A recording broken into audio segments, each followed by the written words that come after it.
여러분, 영화 아마데우스를 보면요, 오스트리아 비엔나 왕실의 궁중음악가 살리에르가 등장하고 있습니다.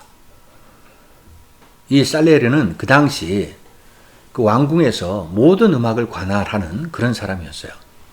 그런데 어느 날 이 살리에르 앞에 천재적인 음악가 모차르트가 등장을 합니다. 그러자 살리에르가요, 이 모차르트를 보고 시기심과 질투심을 느끼기 시작해요. 그래서 하나님 앞에 나아가서 뭐라고 기도하냐면, 하나님, 왜 나에게는 모차르트와 같은 그런 신적인 재능을 주시지 않았습니까? 하면서 대들고 따져요. 그러니까 살리에르는 그 당시에 그 짜여진 음악의 형식에다가 작곡을 하는 전통적인 스타일의 음악가였어요. 근데 모차르트는 달랐던 겁니다. 모차르트는 시대적인 감성을 뛰어넘어서 독창적이고 정말 개성 있는 그런 음악을 작곡하면서 작곡과 편곡에도 능한 그 뛰어난 천재적인 음악가였던 겁니다. 자, 이러한 가운데 살리에르는요, 모차르트를 어떻게 해서든지 제거하려고 힘씁니다. 근데 모차르트가 이런 와중에서 중병에 걸려서 정말 죽음을 가까이 두게 돼요. 그러니까 이 상황을 알고 살리에르가 모차르트를 찾아가서 뭐라고 제안을 했냐면, 진홍곡, 즉 장송곡을 작곡을 하는 게 어떻겠느냐라고 이야기를 합니다. 그때 모차르트는요, 자신의 아버지가 돌아가셔가지고 상실감에 빠져 있을 때였습니다. 그래서 모든 상황을 고려했을 때, 장송곡을 작곡을 하는 게 좋겠다고 생각하고 받아들입니다.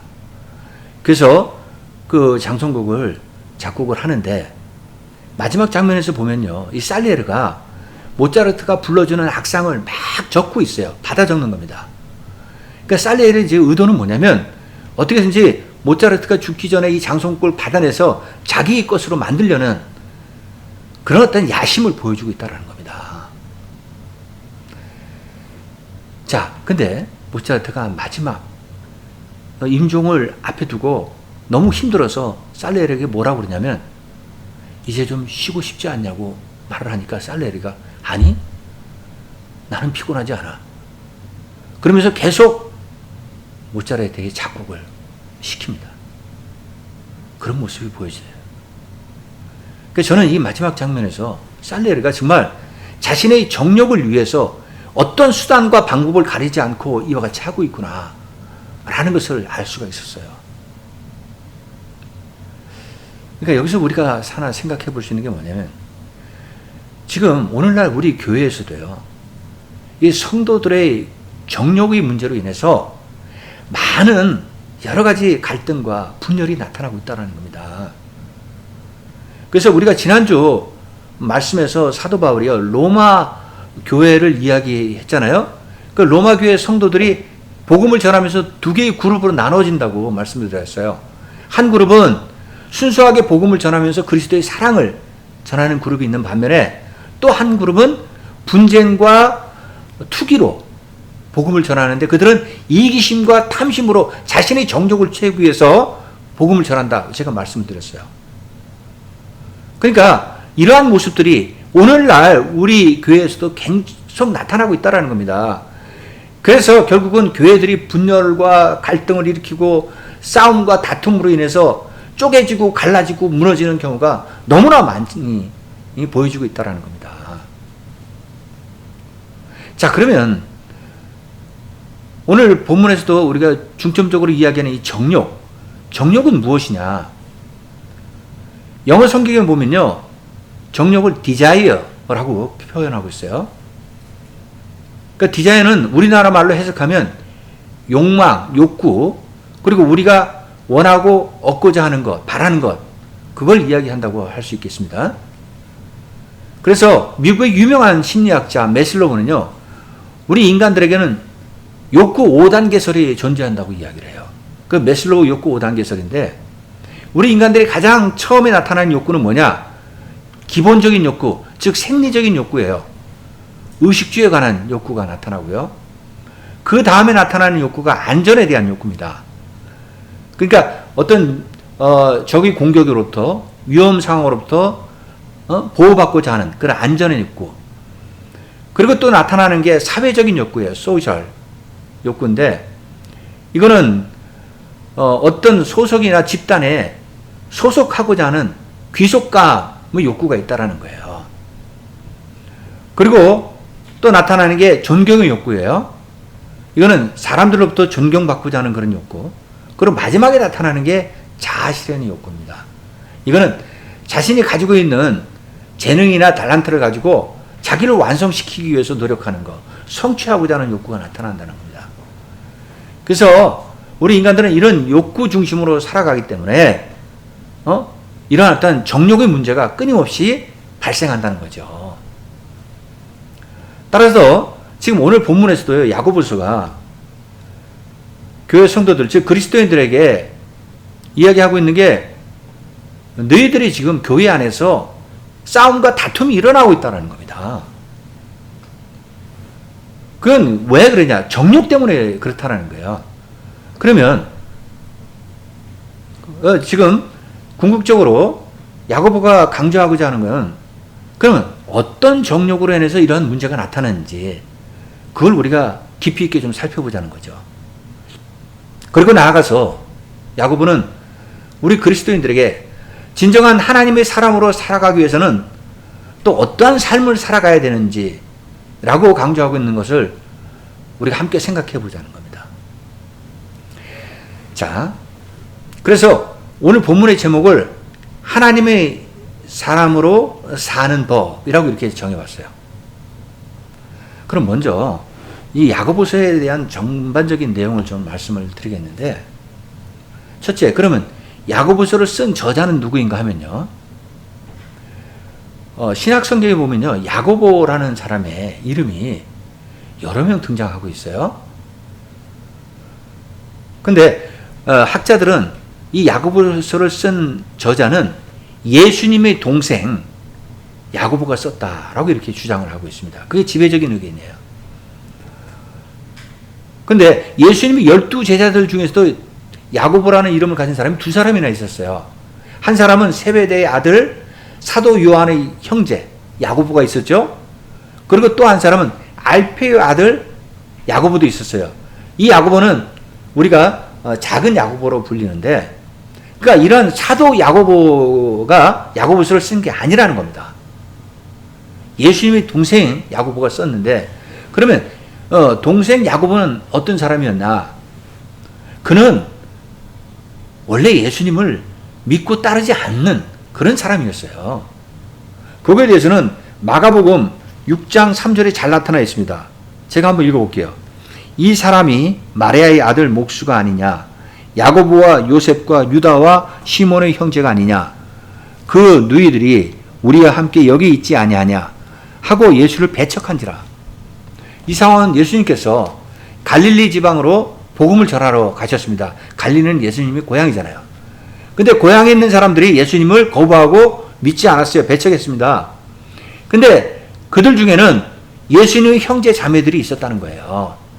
그러니까 야고보도 예수님을 배척하고 거부했던 사람이라는 거죠. 그런데 이러한 야고보가 완전히 변하는 사람이 돼요. 어디서 변하게 되냐면 고린도 전서 15장 7절에 보면요, 예수님께서 돌아가셨다가 부활하셨잖아요. 그리고 7절에 보면 누구에게 나타나셨냐면 그 후에 야고보에게 보이셨으며 그 후에 모든 사도에게와 라고 기록하고 있습니다. 그러니까 부활하신 예수님께서 동생 야고보에게 나타나셨던 거예요. 자, 그래서 야고보가 예수님을 만나고 나서부터는 완전히 변해버립니다. 어떻게 변하느냐? 사도행전 21장 18절에 보면 지금 이 상황은 어떤 상황이냐면 사도 바울이 3차 복음 선교 여행을 하고 구제연금, 특별연금을 모아서 가지고 예루살렘으로 찾아갑니다. 그래서 예루살렘 교회로 갔는데 누구를 만나게 되냐면, 보세요. 그 이튿날 바울이 우리와 함께 야고보에게로 들어가니 장로들도 다 있더라. 그 구제연금, 특별연금을요, 야고보와 장로들에게 전달하러 갔던 거예요. 그러니까 여기서 보면 야고보는 초대 예루살렘 교회의 지도자로서 하나님의 사명을 감당하고 있다라는 것을 우리가 알 수 있다는 겁니다. 그러니까 이렇게 변해버린 거예요. 그 야고보가 이 야고보서를 썼다는 겁니다. 그 다음에 두 번째는요. 그러면 이 야고보서를 누구에게 썼냐 이거죠. 그거는 야고보서 1장 1절에 나타나 있어요. 제가 읽어볼게요.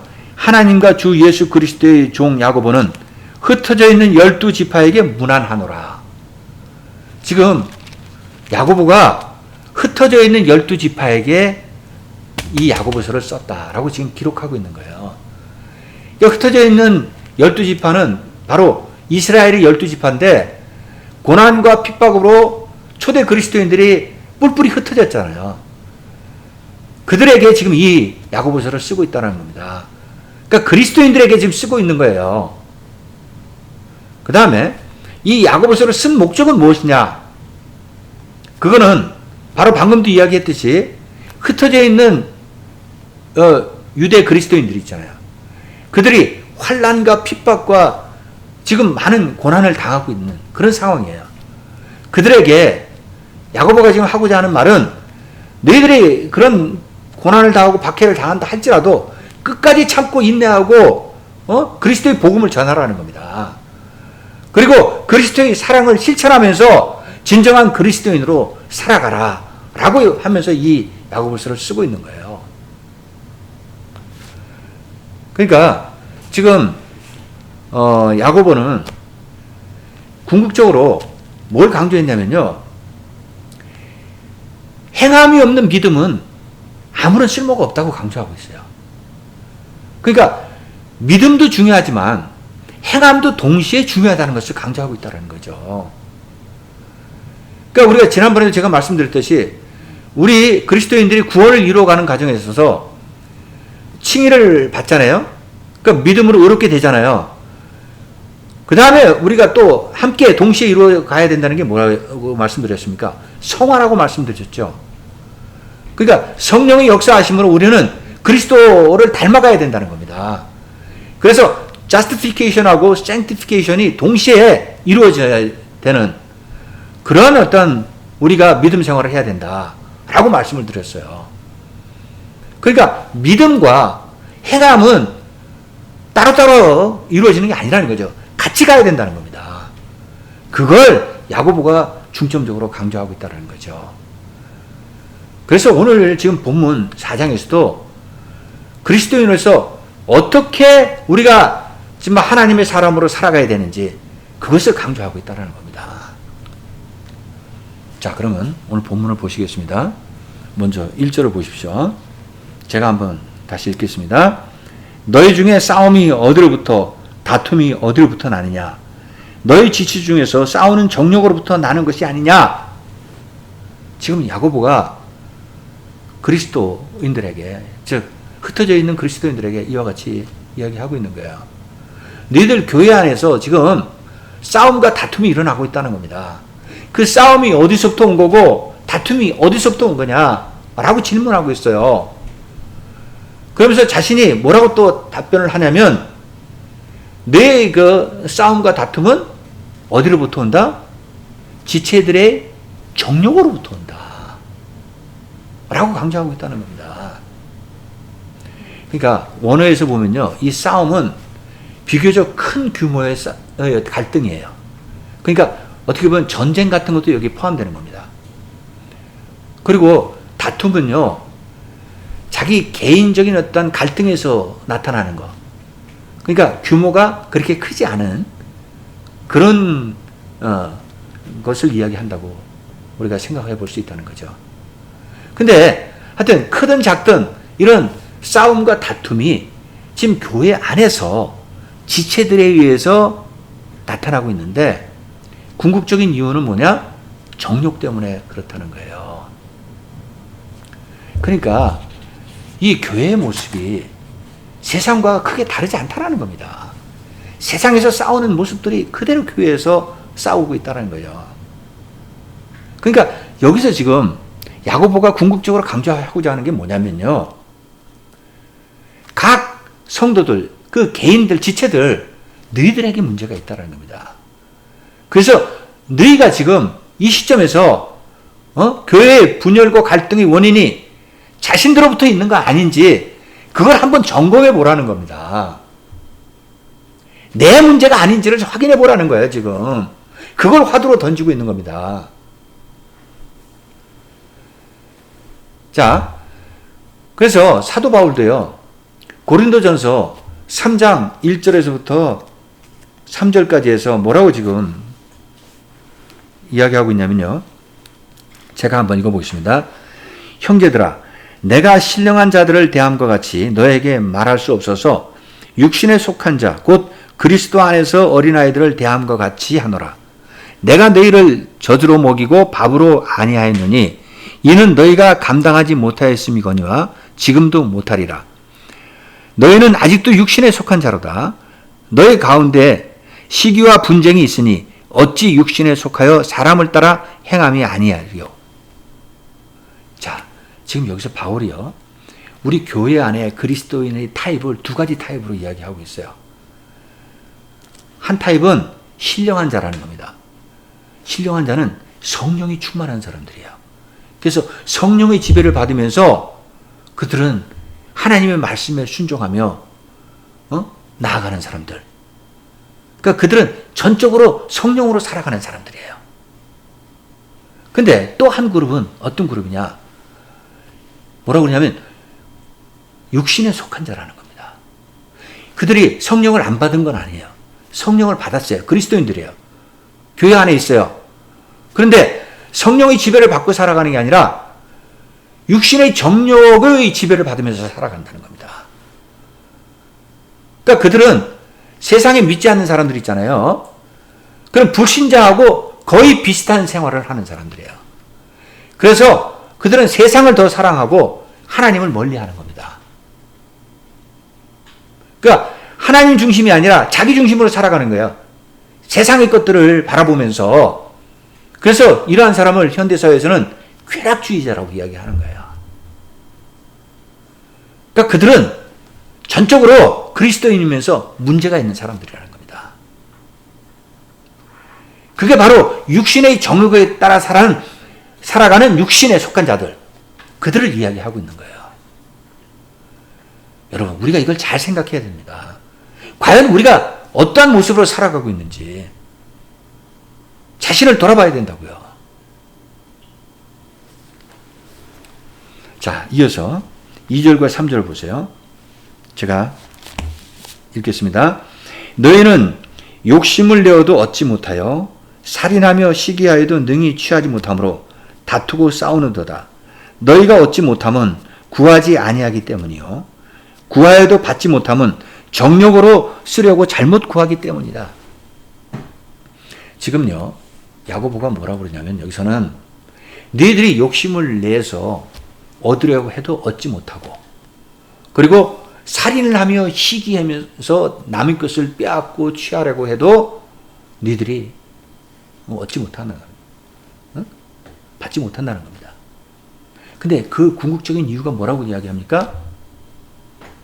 하나님 앞에 나아가서 구하지 않았기 때문에, 너희들이 절실히 하나님께 기도하지 않았기 때문에 너희들이 구하지 못했다라고 지금 말씀하고 있는 거예요.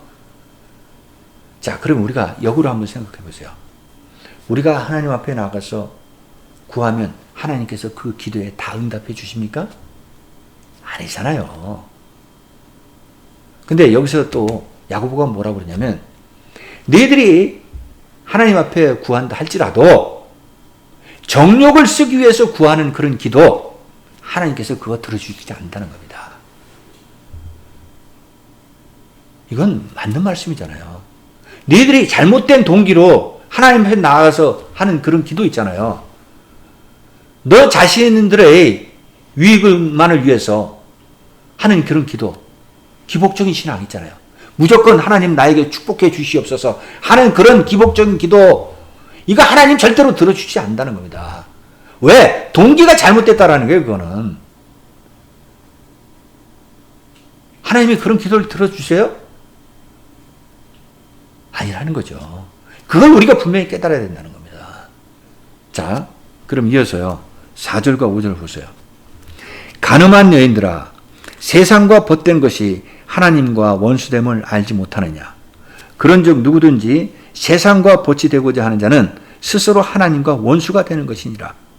너희는 하나님이 우리 속에 거하게 하신 성령이 시기하기까지 사모한다 하신 말씀을 헛된 줄로 생각하느냐. 자, 지금까지는요, 야고보가 교회 성도들에게 너희는 하고 이야기를 했어요. 근데 갑자기 지금 뭐라고 부르고 있습니까? 가늠한 여인들아 라고 부르고 있습니다. 자, 이건 무엇을 이야기하는 겁니까, 지금? 지금 여기서 정말 가늠해서 가늠한 여인들아 라고 이렇게 부르고 있는 겁니까? 아니죠. 이거는 상징적인 의미가 담겨 있다는 겁니다. 즉, 우리 그리스도인들이요, 성도들이 세상을 사랑해서 세상과 벗하면서 세상에서 빠져서 살아가고 세상 것들을 우상 숭배하면서 살아갈 때 하나님께서 지금 그들을 향해서 너희는 가늠한 여인들, 영적인 간음을 저질렀다고 하면서 하나님께서 그들을 질책하고 책망하고 계시는 거예요. 그래서 너희들은 영적인 간음을 저질렀기 때문에 결국은 하나님과 원수가 되었다고 지금 말씀하고 계시는 겁니다. 그러고요. 그래서 지금 야고보가 또 뭐라고 그러냐면 하나님께서는 너희같이 영적으로 간음을 저지른 자들을 시기하고 질투하신다는 겁니다. 왜?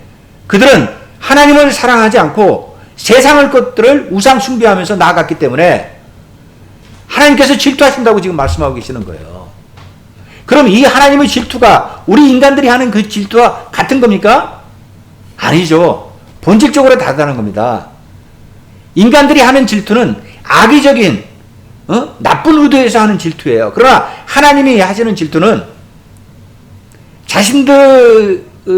자신이 당신께서 사랑하신 그런 백성들이 다시 돌아오게 하기 위해서 하나님 앞에 나와서 회개하고 정말 회복시키기 위해서 그들을 향해서 하시는 사랑의 질투라는 겁니다.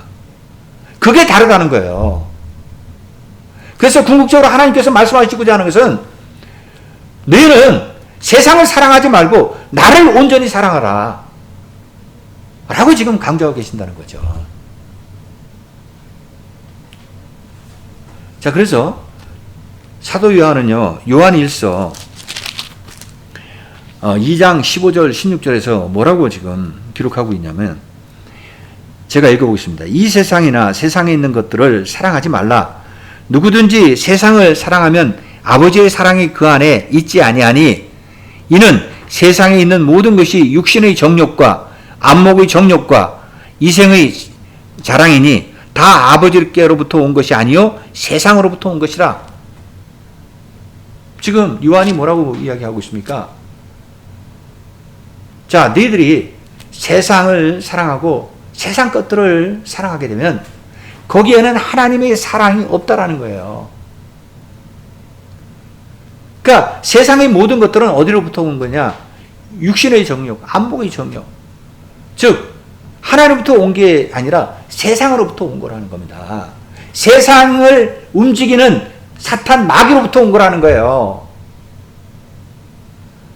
따라서 너희는 하나님과 세상을 동시에 사랑할 수 없다 라고 강조하고 있는 겁니다. 그리고 하나님은 너희들에게 부분적인 사랑을 원하시는 게 아니라 완전한 사랑을 원하신다는 겁니다.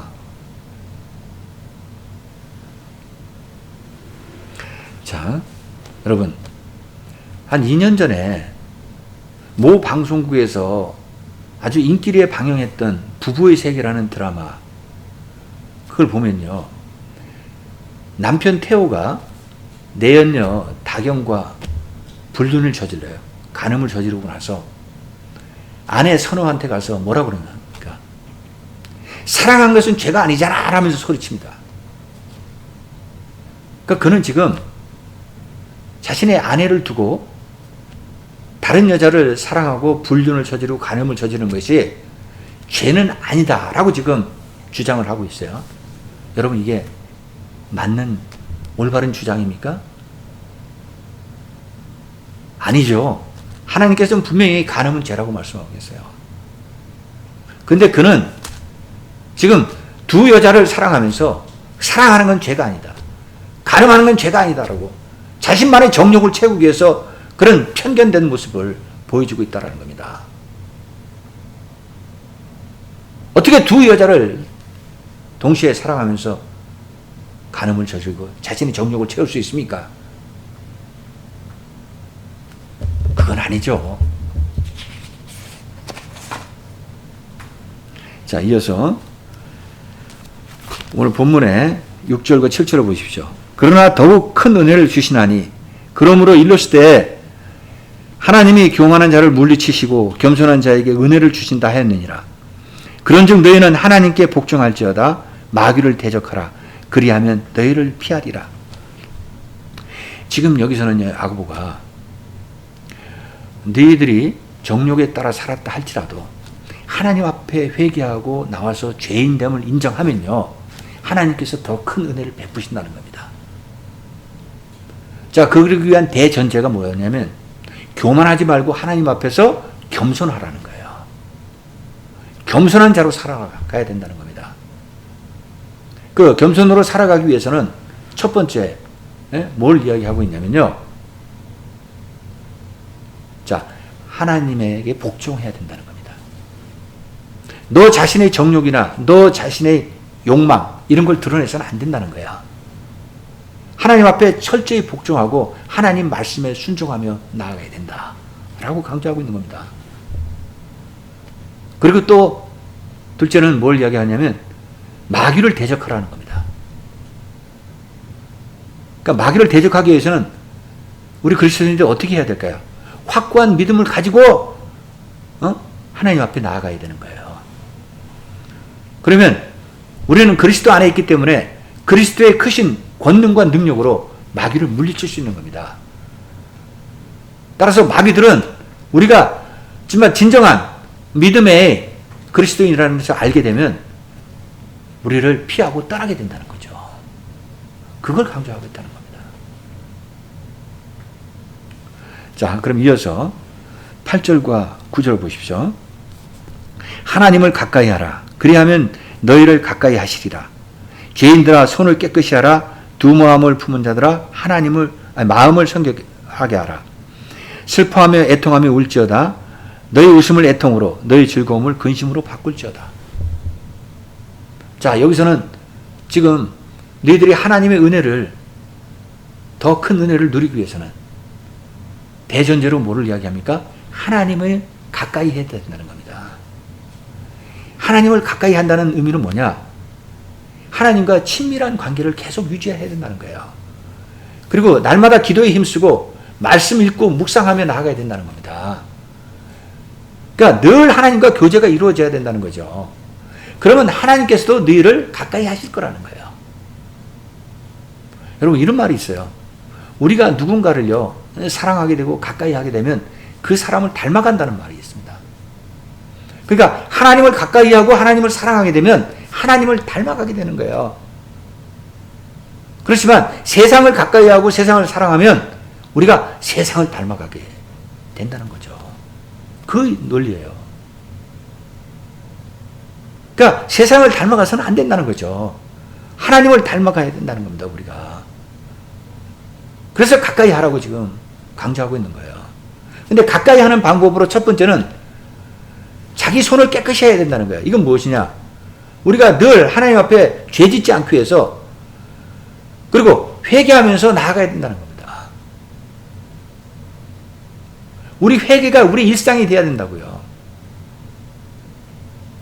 그리고 또 한 가지 뭘 강조하고 있냐면 두 마음을 품지 않고 정결하라는 겁니다. 여기서 두 마음이 강조하는 건 뭐냐? 그거는 하나님과 세상을 동시에 사랑하는 거, 그게 바로 두 마음이에요. 이건 하나님께서 가장 싫어하시고 하나님이 원치 않으신다는 거죠. 그래서 예수님께서도요, 마태복음 6장 24절에서 뭐라고 그러시냐면 한 사람이 두 주인을 섬기지 못할 것이니 혹 이를 미워하고 저를 사랑하거나 혹 이를 중히 여기고 저를 경히 여김이라. 너희가 하나님과 재물을 겸하여 섬기지 못하느니라. 하나님과 재물을 동시에 섬길 수 없다라는 겁니다. 그러니까 두 마음 품지 말라는 거예요. 항상 정결하게 살아가야 된다 라고 강조하고 있다는 겁니다. 자, 그리고 또 하나 강조하고 있는 건 뭐냐, 너희들이 죄인됨을 깨달았다면 하나님 앞에 나가 회개하면서 슬퍼하면서 애통하라는 겁니다. 네? 그래서 웃음을 애통으로, 즐거움을 근심으로 바꿔야 된다는 거예요. 여러분, 우리 그리스도인들이 정말 살아가면서 하나님 앞에, 주님 앞에 무릎 꿇고 기도해야 될 때가 많아야 된다는 겁니다. 그러면서 하나님 앞에 울부짖으면서 회개하고 나가면 하나님께서 우리를 위로하시고 우리를 사랑으로 품어주신다는 것, 그걸 분명히 기억하시기 바랍니다. 그래서 마태복음 5장 3절에 산상수훈에서 예수님께서 뭐라고 말씀하십니까? 애통하는 자에게는 복이 있나니 라고 말씀하고 계세요. 우리 애통해야 돼요. 하나님 앞에 나가서 울부짖어야 된다고요. 그랬을 때 하나님께서 우리에게 크신 사랑을 베풀어 주시는 거예요. 은혜를 베풀어 주신다는 겁니다. 자, 마지막 절 10절을 보세요. 주 앞에서 낮추라. 그리하면 주께서 너희를 높이시리라. 여러분, 우리가 주님 앞에서, 하나님 앞에서 낮아져야 돼요. 그러면 하나님께서 결국 우리를 아시고요, 높여주신다는 겁니다. 예수님께서 이 말씀을 또 복음서에서 말씀하고 계세요. 18장 4절에 보면, 그러므로 누구든지, 마태복음 18장 4절입니다. 그러므로 누구든지 이 어린아이와 같이 자기를 낮추는 사람이 천국에서 큰 자니라. 어린아이 같이 자신을 낮추는 자가 결국은 하나님께서 천국에서 높이신다는 겁니다.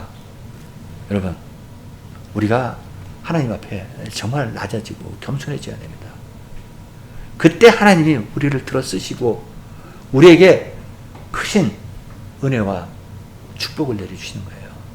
그걸 깨달으시기 바랍니다. 사랑하는 여러분, 오늘 본문을 마무리하겠습니다. 오늘 본문에서 야고보가 강조하고 있는 건요, 첫 번째는 우리 그리스도인들은 정욕에 따라 살지 말라는 겁니다. 자신의 정욕을 채우기 위해서 살다 보면 하나님과 멀어지고요, 세상을 더 사랑하게 된다는 거예요. 근데 세상을 더 사랑하게 되면 우리는 죄악 속에서 살아가게 된다는 거죠. 그리고 교회 안에서는 이런 정욕 때문에 싸움과 다툼이 늘 있게 된다는 거죠. 그래서는 안 된다는 겁니다. 우리가 그리스도 안에서 하나가 되고 하나님 안에서 화목한 자가 되어야 되는데 매일 싸우고 이러면 그 교회가 제대로 되겠습니까? 하나님이 원하시는 교회가 아니라는 거죠. 그걸 우리가 분명히 깨달아야 된다는 거죠. 그 다음에 또 두 번째는요, 우리 그리스도인들은 정말 진정한 하나님의 사람으로 살아가도록 노력해야 된다는 거예요. 그래서 오늘 본문에서 지금 여러 가지를 열거하고 있지 않습니까? 하나님 앞에 겸손하라는 겁니다. 그리고 하나님 말씀에 복종하고 순종하고, 그리고 항상 사탄 마귀와 싸워서 대적하는 우리의 모습이 되어야 된다라고 강조하고 있잖아요. 그리고 늘 하나님과 가까이 하는 자가 되어야 된다는 거죠. 하나님 앞에 죄 짓지 말고 하나님 앞에 나와서 회개하고, 그리고 두 마음 품지 말고 오직 하나님만 바라보며 나아가야 된다. 그리고 우리가 죄인됨을 회개하고 애통하며 기도하며 나아가라는 겁니다. 그러한 진실된 그리스도인 모습이 우리를 거듭나게 한다는 거죠. 그래서 마지막에는 우리가 하나님 앞에 낮아지면 하나님께서 우리를 높이실 것이다 라고 지금 강조하고 있다는 겁니다. 사랑하는 여러분, 그럼 이번 한 주간도 이 말씀을 묵상하시면서 주님과 동행하시고 주 안에서 승리하는 여러분 되시기를 간절히 축원드리겠습니다.